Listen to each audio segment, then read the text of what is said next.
ต่างหงสีใหม่ให้ไม่ตู้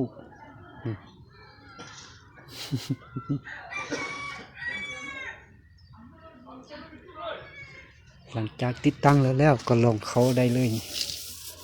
วันจะเป็นอะไรเขาบุกออกมาจากเม็ดเถื่อนกำลังจะลองนะอันนี้ก็อันตรงจากออกมา2 หาง 3 หาง 4 หาง2 3 4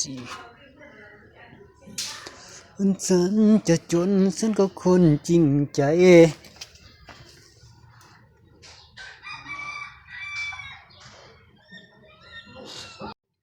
ลองหงสีใหม่เนาะคงใช้คำพูนอันนี้มันบนบดทำยังบนใส่เขาเปิดออกมาเอาจุดวัดมันบนทำออกมา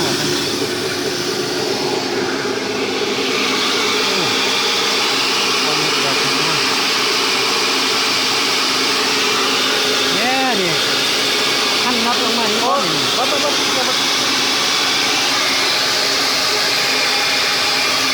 บ่ฮับไว้ไล่เนี่ยขับเจ้ามันท่านนัดนี้ก่อนบ่ลงเนาะย่ามันหล่นลงเลยเนาะปล่อยเลยเ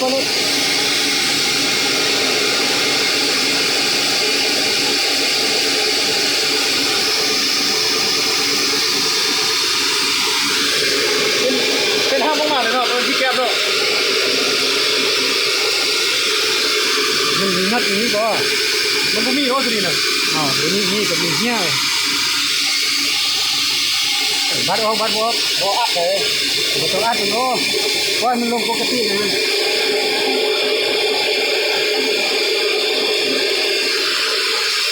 บ่ดังเฮียเนาะบ่ดังเฮียกันได้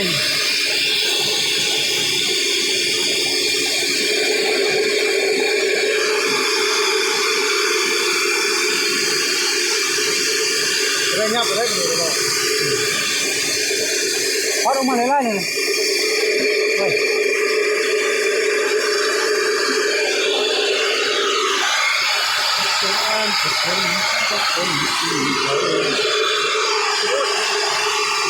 เป้าดีมาได้บ่ว่า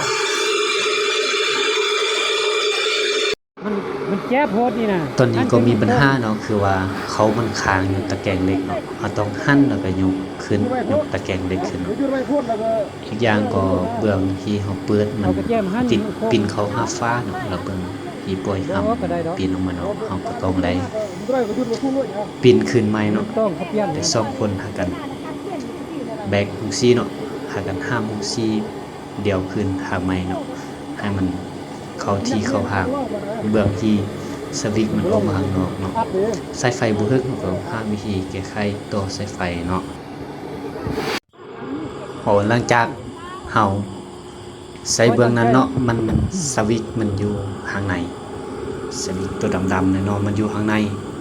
แล้วเฮาก็เลยปิ้นเบื้องเนาะหากันห้ามกันปิ้นเบื้องมาให้มันออกมาอยู่เบื้องนอกมาอยู่เบื้องนี้ปิดเปิดง่ายเนาะตรงเขาก็อยู่เบื้องปิ้นเบื้องเนาะเบื้องห้ำก็ปิ้นเข้าข้างในแต่ดึงสายยางออกมาทางนอกเนาะอีเมเฮิรนก็ดีใจเลยเนาะยิ้มเปื่อยๆเลย